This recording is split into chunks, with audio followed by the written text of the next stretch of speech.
आरोग्य खात्याचा कणा असलेल्या आशा स्वयंसेविका व गटप्रवर्तक यांचे गेल्या 1 महिन्यापासून आझाद मैदान मुंबई या ठिकाणी आंदोलन सुरू आहे। आरोग्य मंत्री डॉक्टर तानाजी सावंत यांनी आशा सेविकांना 7,000 रुपये मानधनवाढ व गटप्रवर्तकांना 10,000 रुपये मानधनवाढ केली होती। त्या मानधनवाढीचा जी.आर. सरकारने लवकर काढावा म्हणून कृती समितीने हे आंदोलन सुरू केले। आंदोलनाला 1 महिना होत आहे तरी सुद्धा या सरकारचा एक मंत्रीही आझाद मैदानावर भेट द्यायला आला नाही। त्यामुळे आशा स्वयंसेविका व गटप्रवर्तक या भगिनीमध्ये प्रचंड नाराजी दिसून आली आहे। आशा स्वयंसेविका व गटप्रवर्तक या आरोग्य खात्यामध्ये महत्त्वाची भूमिका बजावतात।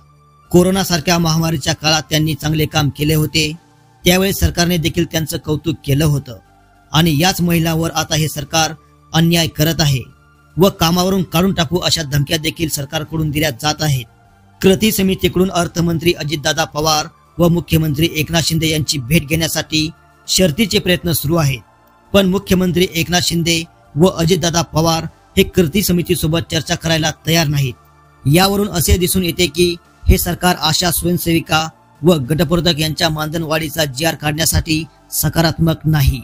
तर कृती समितीकडून या आंदोलनावर आज मोठा निर्णय घेतला जाणार आहे।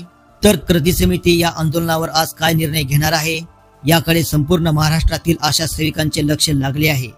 तर कृती समितीने काय निर्णय घेतला याची पुढील माहिती आपण येणाऱ्या व्हिडिओमध्ये पाहणार आहोत।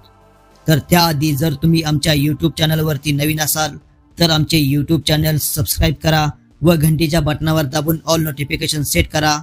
धन्यवाद।